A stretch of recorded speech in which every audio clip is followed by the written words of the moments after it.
Welcome to another episode of Champ Talk with Branden Hudson. We're glad to have you here. Welcome back. And I am with the one, the only, Sir Shoutout. Okay, yeah, we'll go with. I like that. We'll take that one. I'm being nice in March, guys. It's when you see this is March 3rd. It's a pretty sad day for me, but from a past thing, not today. But overall, it's a new leaf. We're gonna turn a new clover leaf in this world. We're gonna be nice to Chet.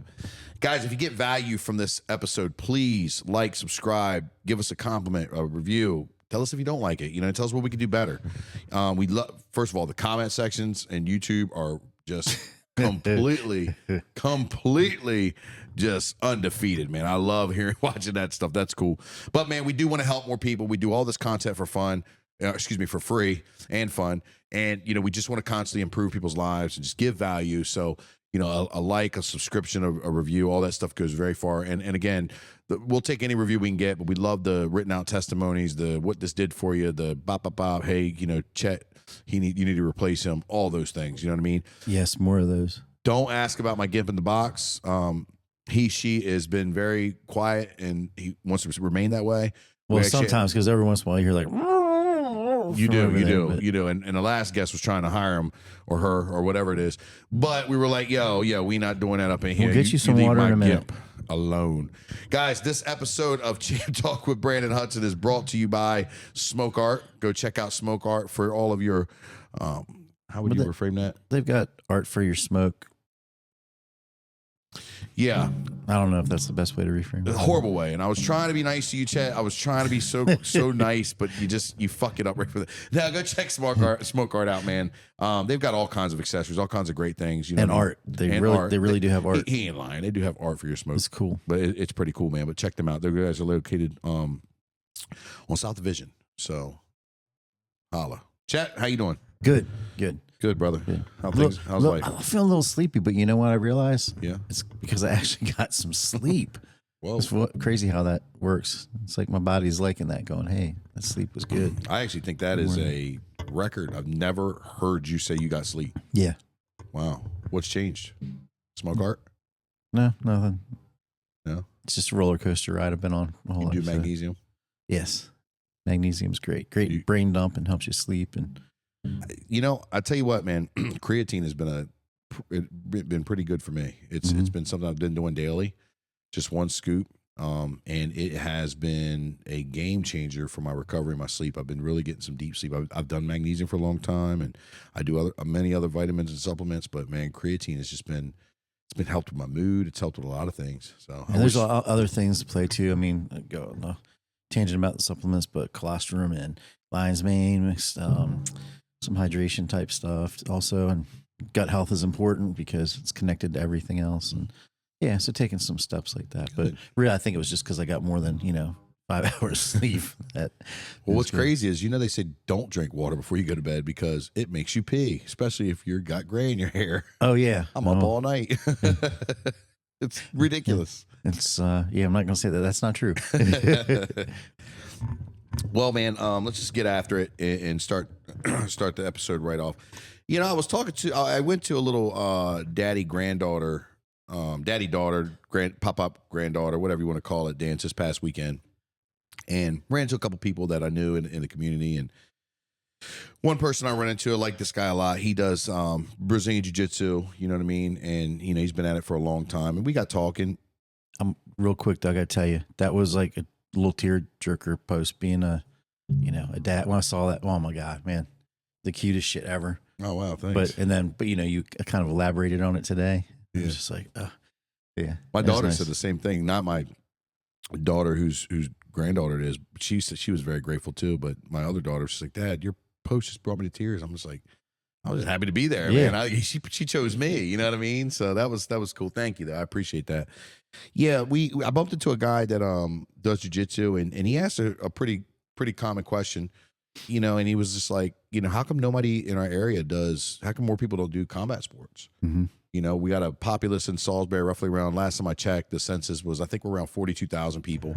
I think the county has around 200,000. I could be wrong, but that's what I thought I read somewhere. I know that I thought I saw somewhere, and then again, these were years ago, so it could vary and change. But I thought I saw 200,000 people commute to like Salisbury area daily or Wacomico, and again, these numbers could be inflated. These numbers could be real. I don't know. I do know that the thing is, we're basically small metro area when you think about it, Correct. and the way everything's spread out now and connected. You know what I mean? It's like if you live in Salisbury, the Salisbury area, I mean, you could be living in Pittsville. You could be 15, 20 minutes out, and it's still, you know what I mean? Still kind of part of that whole demo area. If that makes sense. Yeah, I would like to say that if you think about like a major city, we're like a city outside of the major city.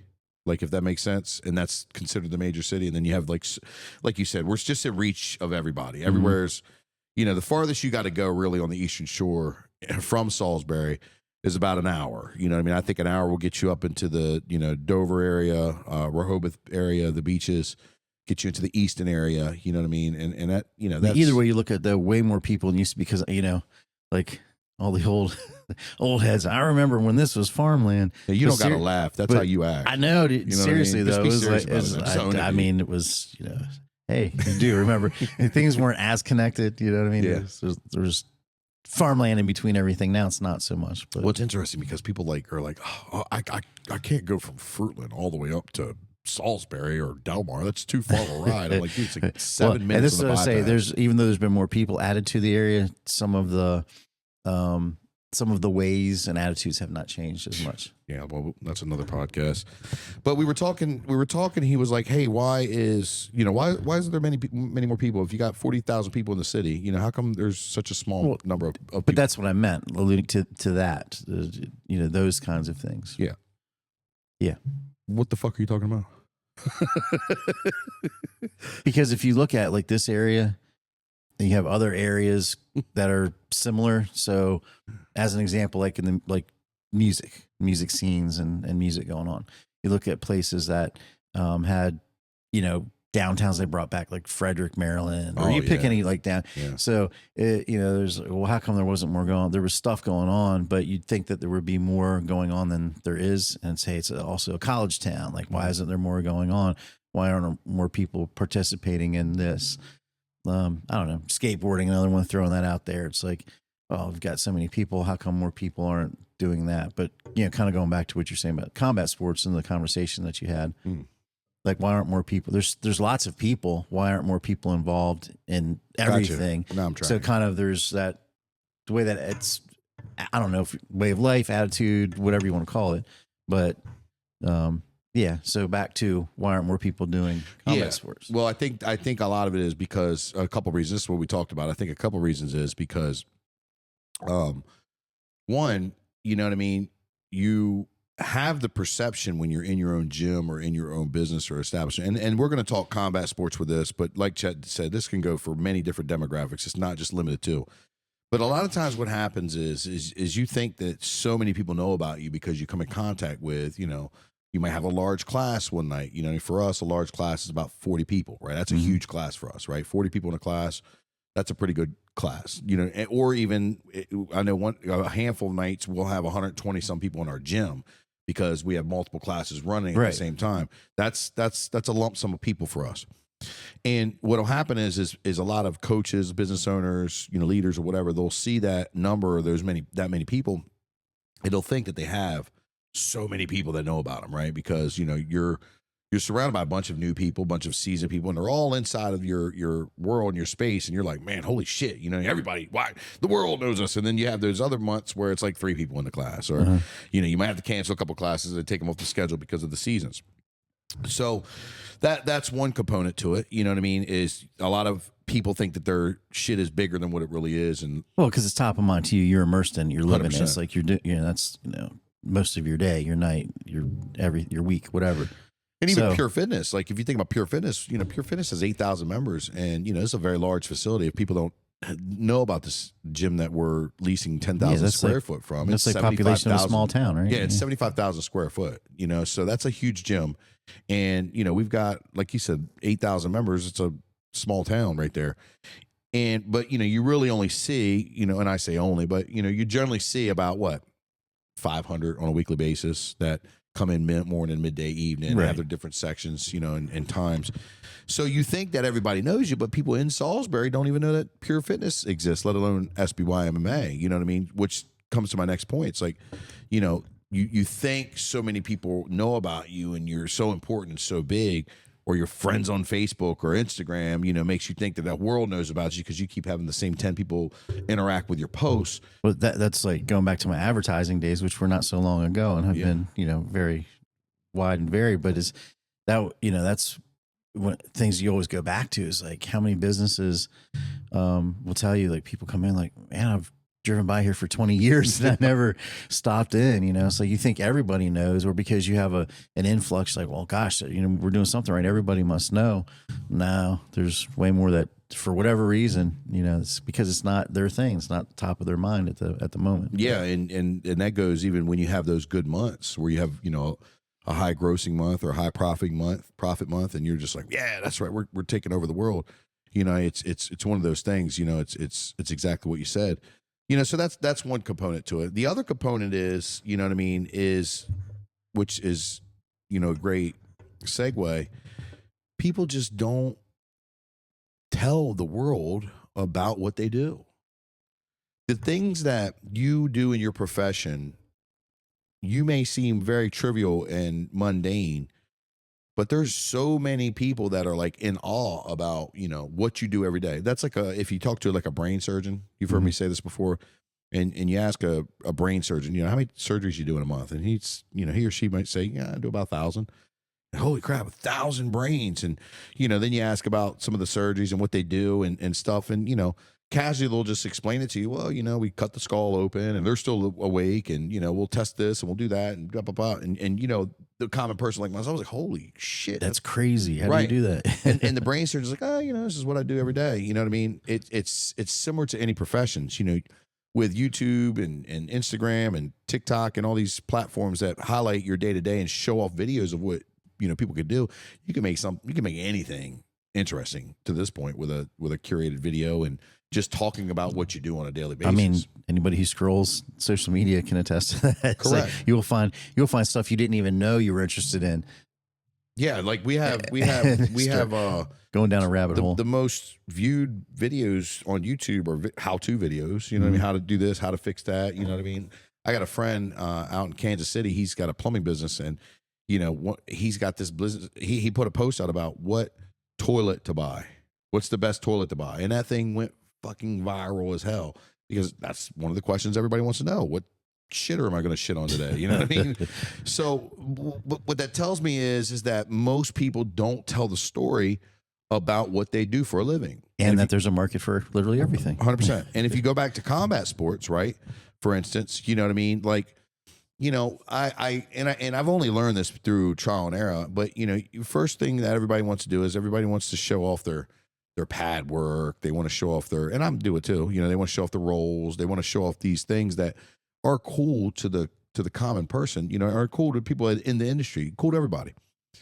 But there's so much more when you're talking about what you do and talking about your industry that, that gets left out. Mm-hmm. Because I think people are so scared to put themselves out there on social media based upon, what backlash could come back and what could be talked about, or how they could be ousted, or anything. It could be just a fear of the way you look. I've seen people that, are self-conscious just the way they look. They don't tell the story. They don't tell the explanation as to what combat sports specifically does for them, does for the people around them, does for people they care about, has changed their lives, or any kind of lessons like that in life. See, for me, I understand marketing and I understand how it works, but I also understand branding.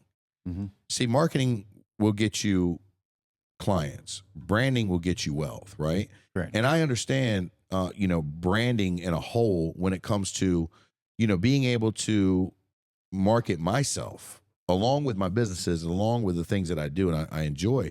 When I talk about branding, I talk about the things that I'm interested in, the things that I care about.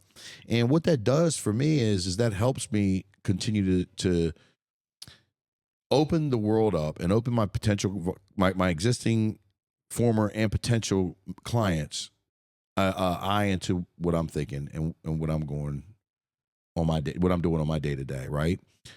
And where I'm trying to get at is basically, like anybody would love to watch the rolls and would love to watch the fight highlights and the pad work and all that. But what people really fall in love with is the personal side of a coach or of a leader or of a business owner or of a person that's putting themselves out there. Mm-hmm. Like, think about this. You know, you remember the first, do you know what the first, you may know, you know what the first, what's it called? Reality television show was? No, don't know what the first one would have been. Give me a guess. Give me an educated guess for the listeners.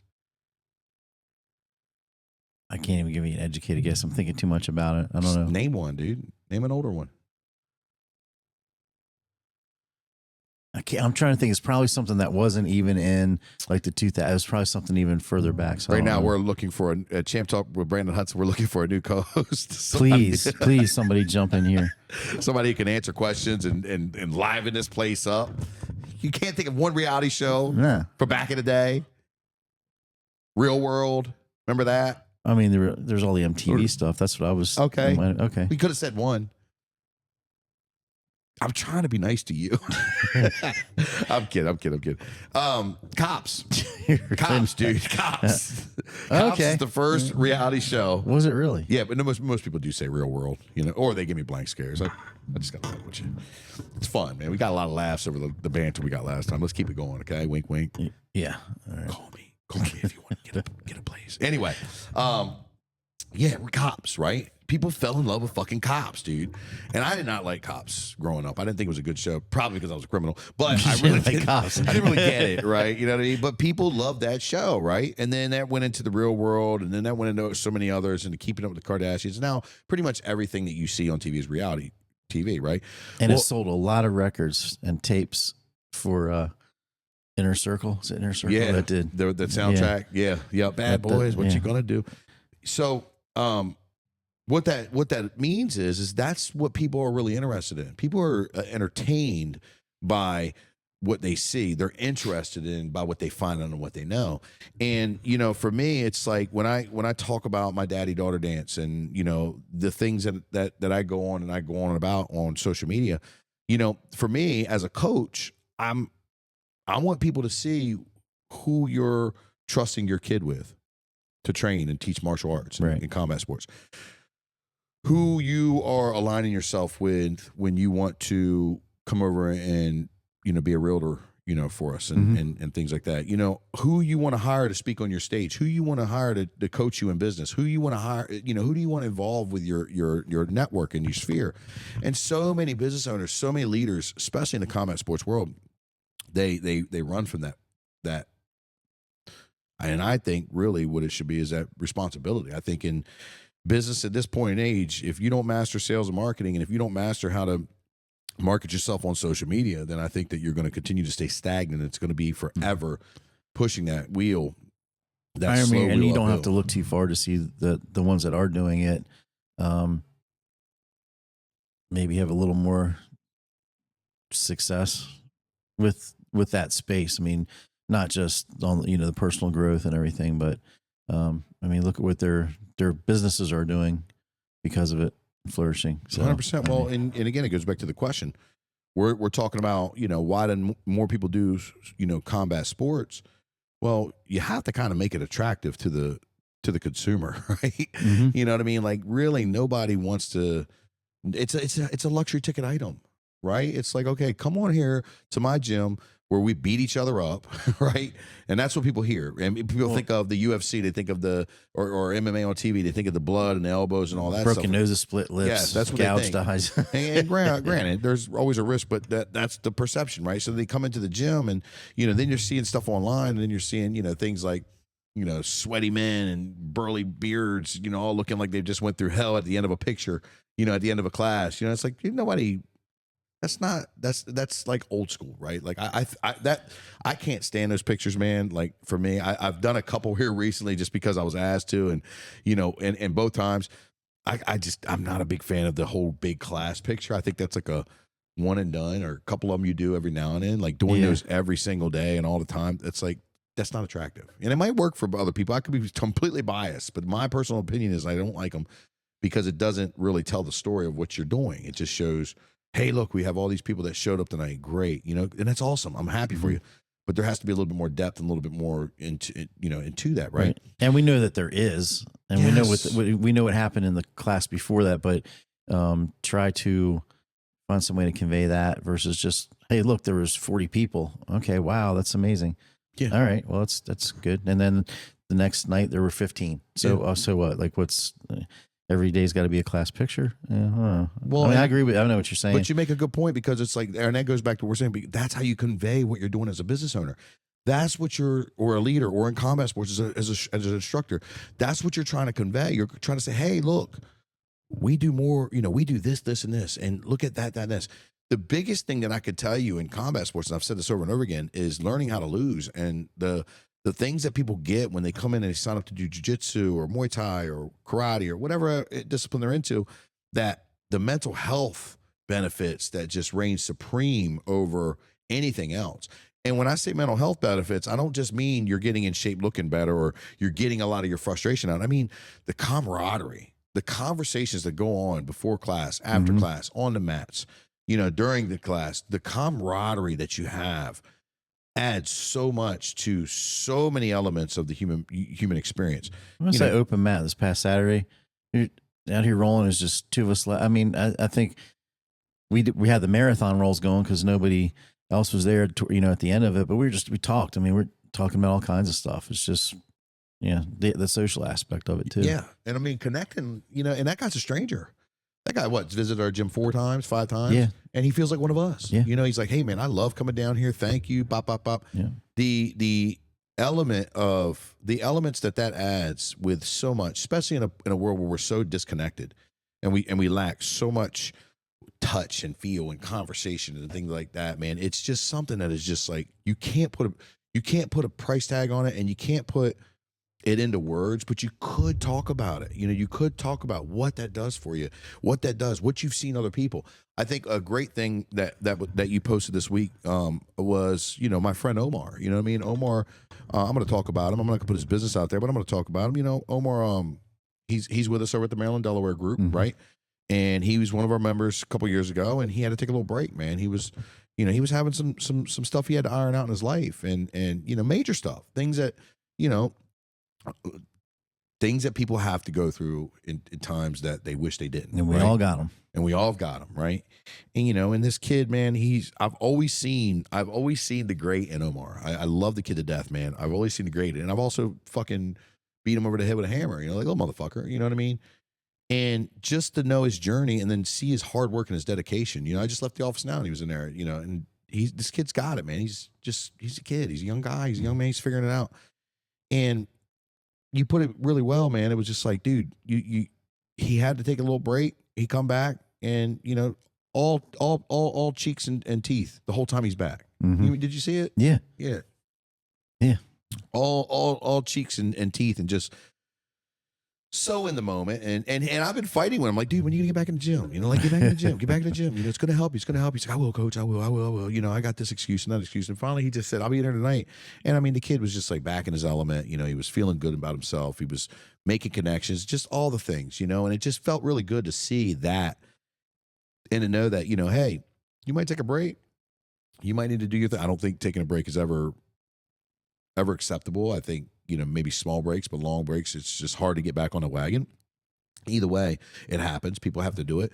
You could get an injury, you could get anything, and you come back, and then, you just see right away the change and the smiles and the feel goods and all the things that, you could tell probably he was missing for a while. And so many of us miss because we get caught up in our own shit. And, how many times have you spent, this is for my listeners, I want you to think about, how many times have you spent a Sunday or a Saturday where you wanted to do something, the day was nice, you didn't quite have options, or you didn't quite have anything planned, but you might have had some options, and you just get caught up in doom scrolling. The next thing you know, 3-4 hours go by where you didn't really do fucking nothing. You got caught in scrolling, watching a couple videos, taking a break, doing, tinkering around with something in the house, back scrolling and so forth. And you didn't really do nothing. You didn't really go nowhere, do nothing. You missed your opportunity. You missed 4 or 5 hours of the day. We all are guilty of it. I know I'm guilty of it. And if you're listening to this podcast or you're watching this, then I certainly know you're guilty of it because, that's what we do, right? If it's not, it's such a default I was talking to my wife this weekend. It's just such a default to go to your phone and just start scrolling and start looking at it and looking for an endorphin release of some sort of pleasure that you see on social media, right? And everybody tries to downplay it. Everybody tries to act like they're better than it. We have all these different, things that people want to label it, but at the end of the day, it's got us all hooked. It was designed to do that. Yeah. It was not designed for any other reason. So it's like, okay, how instead of trying to act like we're better than anybody or act like we're any different, how do we combat it, right? And combat sports is the gym. Hobbies, anything is great to do that. It's playing music. Like, dude, you know what? I want to say this. You are so different the days and weeks after you play music with your friends. Yeah. You're just different, right? You're like, I don't know what to say. You know what I mean? I'm not trying to come at you or anything, but just your whole like energy and just the way that you vibing and carrying yourself. Feel different. You're just different. You're different. You play some music and you get jamming, and again, it's probably more than the music. There's probably a lot of camaraderie and shit shooting and things like that. And it just makes a fucking difference, man. It makes such a difference. But no one's going to ever do any of those things if nobody talks about it and nobody says anything about your space of genius. Business owners, leaders, solopreneurs, entrepreneurs, people out there, let the world know what you do. You're sitting on social media anyway. Like, I could understand if you're in a space where you don't go on social media. A lot of these motherfuckers listen to Champ Talk. I know it. We got all these views and listens. We got like 80 some subscribers, right? And a couple thousand people on the Facebook page. So that there's a lot of people listening. There's like 75,000 views or some shit. I don't know what it is, but it's a lot. It's pretty. I mean, it's a lot for me. I don't know about anybody else in their podcast. I'm not the Joe Rogan or anything. And hats off to them and anybody else who's doing great. I love it. But for me, we're just a local podcast. We started this just to have fun and talk some shit and just kind of promote our business, right? And be a little bit more laxed on the everyday day and day. And maybe I take it too far. But anyway, here we are, you know what I mean, with this local podcast that's reached like 75,000 people or views or listens or whatever in the course of a year's time or however long we've been looking at it. And dude, like, we all are victims of the disconnection in life. We're all victims of people of needing like that connection. So even if you're on social media and you're not doing anything, tell people about your business, man. Tell people about yourself. You don't have to make it about you, how it sounds. And that gives me another point. You know what I mean? I had somebody say, randomly, I never even know this guy. He was like, he commented on one of my posts. He was like, wow, I just read all that for you to talk about yourself, right? And I look at this guy, and the guy's name isn't even a real name. He's got like, like 50 friends or some ridiculous thing like that. A person will let a person like that comment discourage them from proceeding on to being able to be talked about or explained. Yeah, out of the 10 good ones, that's the one people will get stuck Not even on. the one that people get jammed up on. You're talking about a guy who doesn't do anything on social media. He just sits there and, and we go back to this week. He's just, maybe, I don't think he's a troll. I think he just literally, it popped up on there. He read it and, he decided to comment. Like, you know what I said to him? I said, thanks for stopping by to my channel. I'm here all week. Right.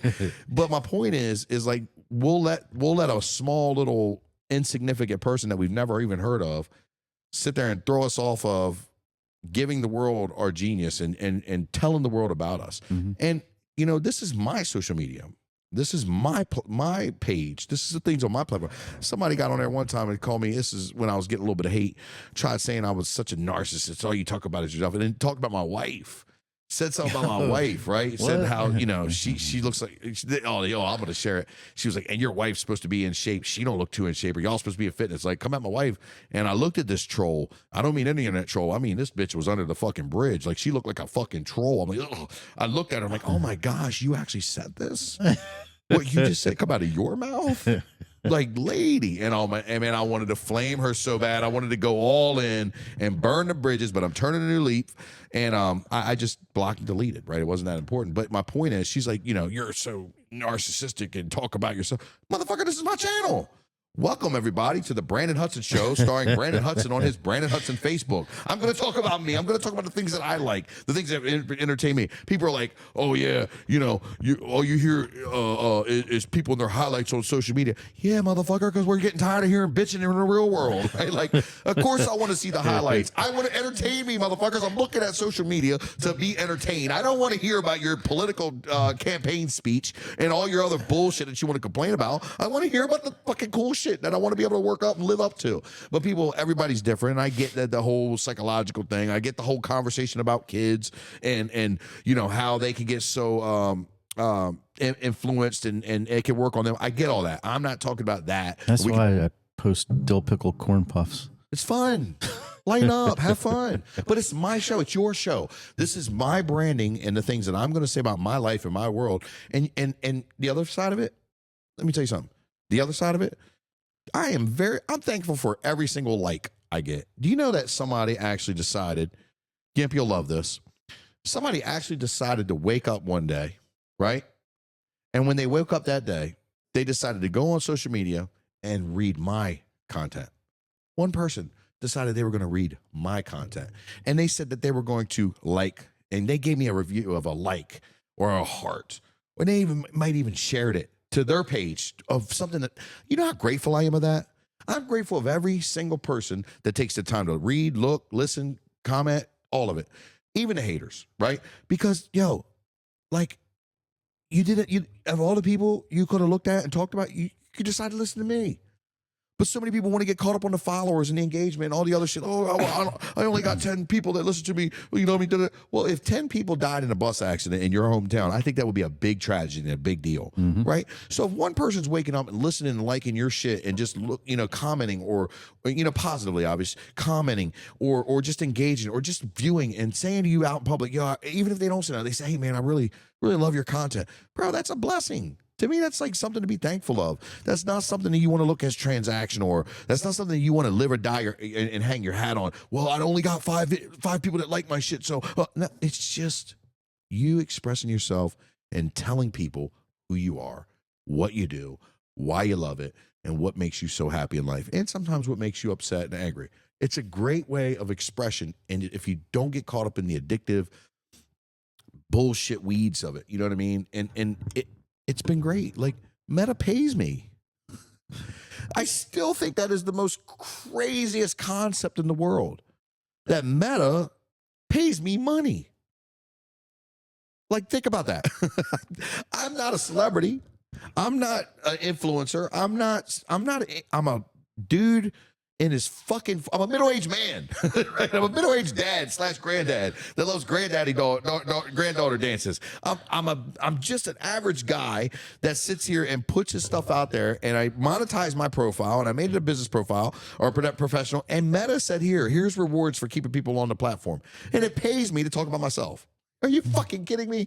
Like, that is the craziest, awesomest thing in the world, if you think about it. And I'm not bragging. I don't get a lot of money. I get like, you know, like 50, 60 bucks a month. That ain't shit.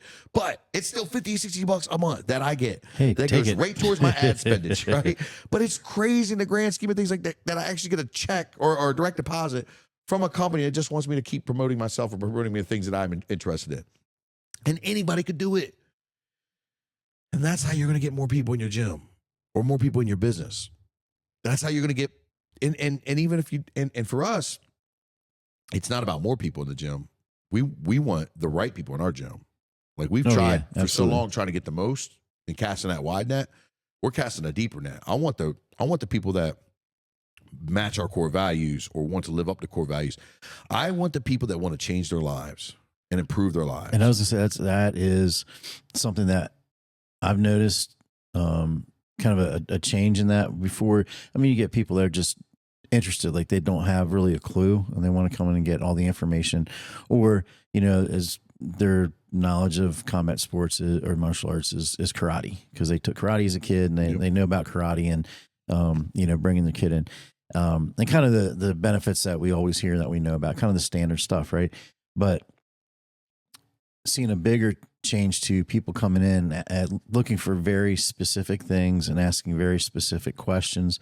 some of those questions are, the whole, knucklehead, tough guy, gym kind of thing. They're worried about that. That's, that's still there. And you should be. But coming in with very specific reasons, whether it's for them or for their kids or their whole family. And I think in general, people are a little more educated on it, but still not a lot of people. But they do come in and find out. So kind of seeing that change a little bit. I think, No, absolutely. And if you think about like how the Gracies brought, Brazilian Jiu-Jitsu to America, to the world, really. Like, let's be honest, but I can only contest to America. Like, literally, there is a Brazilian Jiu-Jitsu school pretty much in every city, almost, or within probably 20 minutes of every city, every town. Like, there's a school almost everywhere. Everywhere. Yep. Karate never made that impact. Karate was popular.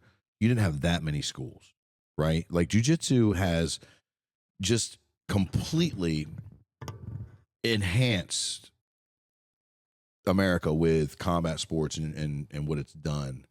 And hats off to the Gracies. Hats off to any pioneer who's done it. Even the local pioneers, you know what I mean? Like, you know what I mean? I don't have to like you to give you your props. There's been a couple of local pioneers who did it here on the shore that, you know what I mean? Salute, you know what I mean? And whether I like you or whether I don't, whether I agree with you, whether I don't, you get props from me. Like, that's, again, I've said this all the time. I don't have to agree with the way that you run your gym or the way that you present yourself online, not in person, because you don't present yourself the same way. Anyway, I had to do it. I don't have to agree with the way that you present yourself online or the way that you run your gym or run your mouth. But I will salute that you're another gym owner. Hats off to you. It's not an easy business. You know what I mean? And that's in most industries. And there's timing too. I mean, you think about when the popularity of mixed martial arts and jiu-jitsu and just how much more information is readily available at your fingertips versus having to seek it out, Which I think makes it harder. You're looking for, back in the day, there's Black Belt magazine and maybe some VHS tapes, right? Yeah. And then your instructionals were books. They were actual books. Mm-hmm. Like people were like, what do you mean? I was like, yeah, a book was like, Henzo and Hoyler with self-defense techniques. Yeah. Or like, which I think made it harder for the business owners that were the pioneers and things like that. But back to my point, it's like, dude. But now it's just accelerated. So it's that much more exposed. So it's just kind of that timeline. Yep. 100%. Sped up. So, of course there's going to be gyms everywhere. There's going to be small schools everywhere. It's going to be everywhere. Well, I wouldn't say of course. I think that they had intentions of doing it, and I think the intentionality showed it up. And yes, you're going to have more information, but to go out there and start a gym is very difficult. And to be, 6 years, 20. Shout out to Hachisei Diana Toledo down at Pocomoke Karate and Judo down in Pocomoke. That's where my black belt came from. That's where Eric's black belt came from. She's got 35 years in the business, and she's been teaching martial arts. And she, this is she was a young Puerto Rican broad from the Bronx that came into this area in the 90s and has been able to sustain a karate school for so long. You know what I mean? Yeah. And so many lives, including myself and Eric's and Dante's, including so many, and Dion's. Dion now, yep. And Addison. I mean, I can tell you all the names, but so many lives have been impacted by her just sitting here and withstanding all the elements of how hard it could be to run a school, a karate school, and that's crazy. But yeah, I mean, the Gracies have done a great job of bringing jiu-jitsu and combat sports into pretty much every metropolitan, every area, every state, every city. You can find a place to train anywhere you want to go. But again, people still, they don't know. And if you're not explaining and talking about your stuff and more than just showing off your highlight reels of how it looks when you roll or how it looks when you hit pads or how it looks when you spar, which we do that too. There's a lot of that too, because that's the cool stuff. But there's a know, like, and trust factor that you're going to have to build in any business that you run, most business that you run, excuse me. You're going to have to build that know, like, and trust and factor. And then here's the other side, folks. I want to drop another gem for you. Is this the last stop for you? Is the business that you're currently running or helping running or starting, is this your last stop? Because for me, I don't see myself teaching combat sports as much as I'm teaching it now, or at the level that I'm teaching it now, in 20 years. In 20 years, you know, I want to hope to be teaching combat sports as a fun luxury, you know what I mean, more so as a business or as Right. as mandatory thing. Like I want to enjoy that aspect. I don't know what my road ahead of me is, but I don't think that I'll be in the competition side as much. Maybe I will be even more. I don't know. But if you ask me today, probably wouldn't be, I probably wouldn't be going to fights as much as I am. I don't know. Who knows? 20 years is 20 years. But what I'm saying is this ain't the last stop for me. So when I do build that, while I am building that know, like, and trust factor for me, right? That know, like, and trust factor and that database of people and the people that follow me on social media or follow me in the gym, that don't die with the gym. That goes with you. Mm-hmm. The most valuable resource known to man right now is data. Data is the most valuable resource known to man right now because it's reusable. Oh yeah. Right? You can reuse data. You can reuse emails. Check your text and your emails. It's Yep. 100% You can reuse, renewable. We can reuse data. We can reuse emails. We could reuse this information that we have over and over and over. You can sell the information. You can sit there and still have it when you sell it. Like what can you sell and keep at the same time? Data. So that can go with you with any other business or any other venture or any other thing that you want to start. Now, you might not necessarily have a direct correlation from, selling online course as far as a correlation with, you might not have a direct correlation of selling an online course about real estate coaching as you would with necessarily combat sports, but I can guarantee you that there's probably somebody in your database that's going to have some sort of relative connection or whatever to real estate coaching or whatever it may be. And that's just two examples. It's just, this isn't the last stop. So why would you not build your brand, and why would you not build your know, like, and trust factor to make sure that you can sit there and no matter what other venture that you choose to get into, have the opportunity to have a book of business that you can pull from that can ultimately lead you into another successful venture of something that's making you. And you're creating opportunities for other people along the way that are coming behind you that are, coming up doing kind of the same thing. There's creating opportunities for them. And then also, and talk about it all the time, all the success stories. Yeah. So, those don't stop either. Yeah, no, that's a great point that you make. Having the ability to help more people and having the ability to affect more lives and to lead people. And one part starts with combat sports, for us. The next part started with, real estate. And then it's now going into, helping other businesses market themselves. Like, you don't know where you're going to go and where you're going to land. And I get to change lives in all demographics. I get to change lives in everything that I want to do because one thing started this butterfly ripple effect, you know what I mean, to trickle into other things that I'm known, I'm liked, and I'm trusted because I sat there and I put myself out there. I took the risk in saying, hey, here I am. I'm going to talk about the things that are on my mind and on my heart, on the things that I want to do. Here's the world. Do what you want with it. Love me, hate me, judge me, do whatever. And now here we are. And just like we talk about the pictures with, all these people on the mat and this big, class picture kind of thing. And it's like, yay, that getting past what the picture actually, what it is and what's actually behind it. When I have people that are coming in for interviews over at Maryland Delaware Group, and we walk past some of those beautiful vehicles that are parked in the garage. You mean the Lamborghini, the Bentley? Yes. And the Range Rover, excuse me. Beautiful. And people, do you have people, they want to take pictures? Do you mind if I take a picture and send it to my, like, yeah, of course, Then go in there and it's like, pretty nice, huh? Like, yeah, that must cost X amount, or man, that must be nice, you're that nice. Oh. But I always make the point that just like a picture, I said, just looking at that, I said, but what that represents really is this guy who's helped tens of thousands of people at this point. Oh, yeah. Whether it's agents, his immediate family, other families, and helping other people get what they need. And why wouldn't you? Deserves it. And if that's your thing, you like those things. But really, and you see their face change, like, wow, okay, so that's kind of what, I mean, you know, we always get back to, yeah, money's important because you can do it's a tool to do things, right?